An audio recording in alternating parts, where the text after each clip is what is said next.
सध्या मी आहे लातूर जिल्ह्यातल्या अहमदपूर तालुक्यातील धसवाडी गावामध्ये।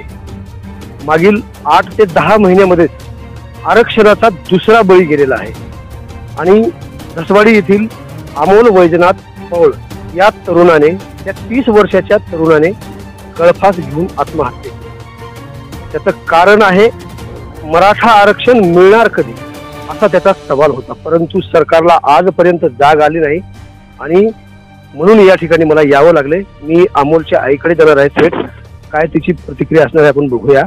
कारण मराठा आरक्षणाचा हा तालुक्यातला दुसरा बळी गेलाय, परंतु महाराष्ट्र शासनाला अजूनही जाग आली नाही। नेमकी ती जाग कधी येणार आहे हे पाहावं लागणार आहे मला। आई, अमोल काय म्हणला होता तुम्हाला?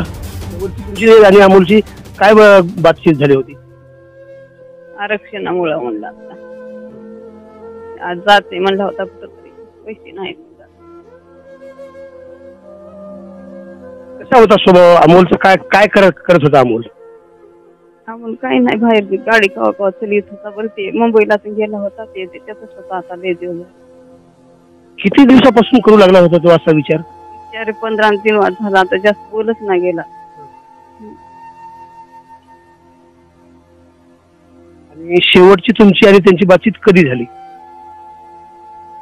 बात बोलणं आज झाले की आज कुठतरी जातो म्हणला, माझ्याकडे पैसे नाहीत म्हणला। काय मागणी करायची सरकारकडे? काय नाही, लेकरायचं चांगलं करायचं, आरक्षण द्या म्हणायचं, लेकरायचं। महाराष्ट्र राज्याचे मुख्यमंत्री एकनाथराव शिंदे आणि त्याचबरोबर उपमुख्यमंत्री अजितदादा पवार व देवेंद्र फडणवीस साहेब, तुम्हाला विनंती असणार आहे आवाज बहुजनांचा न्यूज लाईव्हच्या माध्यमातून, अहमदपूर तालुक्यातला 8 ते 10 महिन्यातला हा दुसरा बळी आहे। नेमकं तुमचे डोळे उघडणार आहेत तरी कधी? किती बळी गेल्यानंतर तुम्ही या मराठा आरक्षणाकडे बघणार आहात हे मला तुम्हाला सांगावंसं वाटतंय। काय म्हणायचं? काय नाही सांगायचं आम्हाला आते आहे मी, काहीच नाही। तिला कुठे बी जायचंय म्हणू लागला, पैसे द्या हे द्या। आता गरिबी परिस्थितीने आपल्याला पैसे घडणं गेले। आता त्याच्या आईला मागू लागला म्हणा पैसे, मला जाते इकडे कुठे की हिंगोलीला आहे म्हणला सभा, मग पैसे नाही म्हणल्यानं ती बसला असं। ती बाई म्हणली म्हणा जाऊ नको बाबा मधात, आता नाही म्हणला म्हणे मी आता झोपी जातो। वाट लावून घेतलं त्यानं। मग काय ते कोणी आमचं घर लांब आहे तिकडं, आम्हाला माहित नाही, तरी बी आलता त्याचा मेहुणा येऊन सांगून गेला, बाबा नाही आपण गाडी घेऊन जाऊ, मुंबईला गेलता तसं जाऊ आपण, आज दुसरीकडे सभा हुलाल्यावर असं म्हणला ती।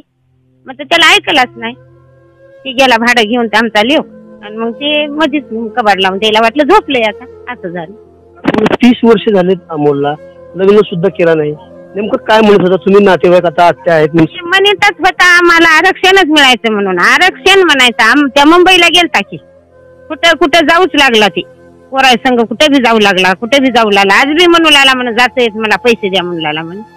आता पैसे नसल्यावर कुठून द्यावं पैसे? आता आपल्यासारख्या गरीबापाशी नसल्यावर काय आपल्याला धंदे बी नाही तर कोणते, म्हणून ते तसं झालं। ते काय करा? वडिलांचं निधन कधी झालं? त्याचं निधन होऊन 14-15 वर्ष झाली असते ना, 15 वर्ष झाली त्याच्या ह्याला।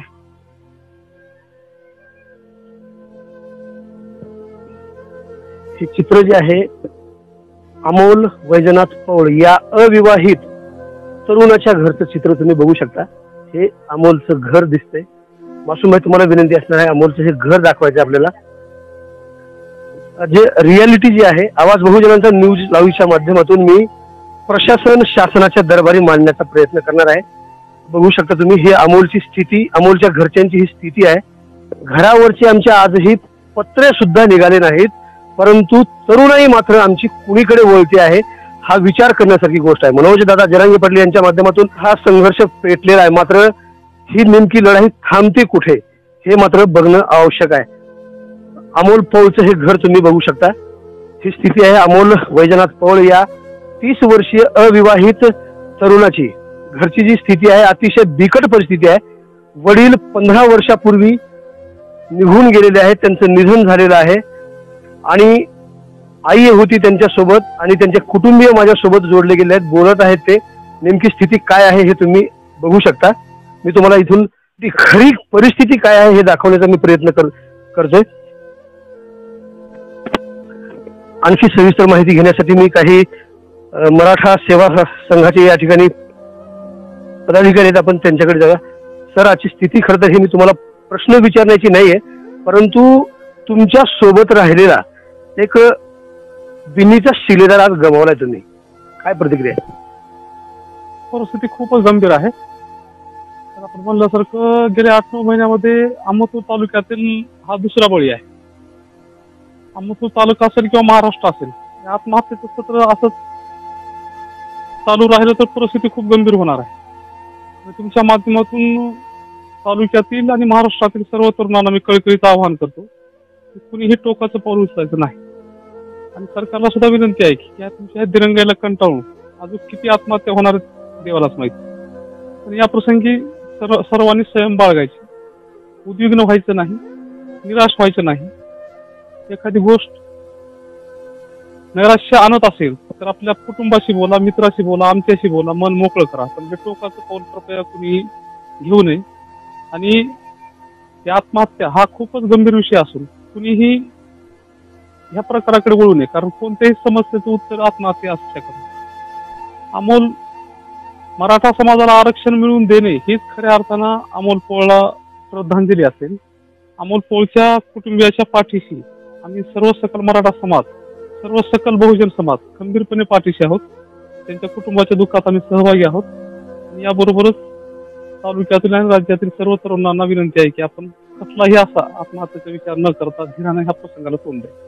मागे काही महिन्यापूर्वीच धारेगाव येथील एक तरुण महेश कदम असं त्याचं नाव आहे, त्यांनी सुद्धा आत्महत्याच केली आणि त्याला शासनाकडून तुटपुंजी अशी मदत मिळाली आहे.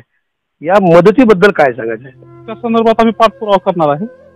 आपण इकडं भसवाला येत असताना तहसीलदारांना आम्ही फोन केला आणि त्यांचा प्रतिनिधी पाठवण्यासंदर्भात आणि पुढील कारवाई जे काही करायची त्या संदर्भात प्रशासनावर दबाव आणून अमोल पोळ यांच्या कुटुंबाला होईल तितकी सरकारी आर्थिक मदत मिळवण्यासंदर्भात आम्ही प्रयत्न करणार आहोत.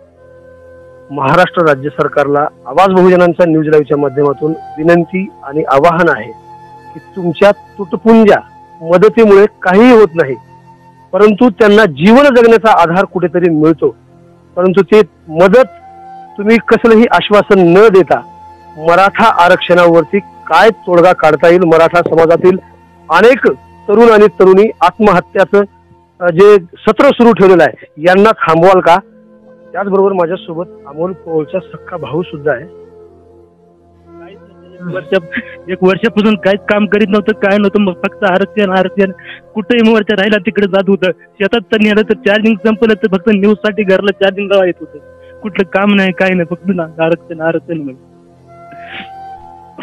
किती दिवसापासून त्याचा स्वभाव असा होता की मी हे आत्महत्या करणार, असं कधी म्हटलं होतं का? 8 दिवसापासून असं देव दाखल मी आत्महत्या करेन. आम्ही सोबत सारखं माझं राहून बेजार झालं. आज नव्हते कोणी त्यानं करूनच दाखिलं. अतिशय दुःखद आणि शब्द नाहीत अशी घटना घडली आहे. कारण महाराष्ट्र सरकारने जर यापूर्वी जर काहीतरी मराठा समाज बांधवाप्रती आस्था दाखविली असती, आरक्षणाचा विषय कुठेतरी थांबवला असता, तर निश्चितच हे तरुण आज या स्टेपला पोहोचले नसते. मला सांगा, त्याची मित्रमंडळी वगैरे त्याच्यामध्ये कसा स्वभाव होता अमोल? समजे चांगलं होतं. समजे मित्राच्या फोटो समजा व्हायरल झालेला आहे. तर समजे मुंबईला गेलता, समजेकडे जाऊन आलं त्यानं. उद्या लातूरला पण जायचं मुलाला 9 तारखेला. आज पण निघालतात. त्याचं काय झालं की मी नव्हतो घरी. सरकारला काय सांगायचं? आरक्षण आम्हाला द्या म्हणून. त्याचबरोबर माझ्यासोबत अमोलचा आत्याचा मुलगा आहे. काय नेमकं अमोल काय म्हणत होता? किती दिवसापासून तुम्ही एकत्र होतो? अमोल गेल्या 1 वर्षापासून आहे. तो गेल्या 1 वर्षापासून त्याला अंतरवाली, सराटी, मुंबई जिथे मोर्चा आहे तिथे त्याला जायची, प्रत्येक म्हणजे गावातून सर्व मुलांना जमा करून जायची इच्छा. आणि त्याचं एकच राहायचं की प्रत्येक दिवशी, आज सकाळी पण मला म्हणे की आज हिंगोली जायचं आहे, तर पैसे मला काही लागतात, पैसे पाहिजे. पण पैशाची परिस्थिती बिकट असल्यामुळे आज नाही जाऊ शकला. त्याला मी म्हटलं की 9 तारखेला जरांगे साहेब आपल्या लातूरला येणार आहे, तू लातूरला जाय, तिकडे आपल्याकडे सध्या पैशाची परिस्थिती नाही, तर त्याला आपण लातूरला जाऊ असं सांगितलं होतं. पण तो म्हणे की आरक्षण जोपर्यंत मिळणार नाही तोपर्यंत मी थांबणारच नाही. त्याची रोज म्हणजे तो 8-10 दिवसापासून तर एकदम एकच त्याची इच्छा होती की आरक्षण कधी मिळणार, रोजच तोच विचारायचा.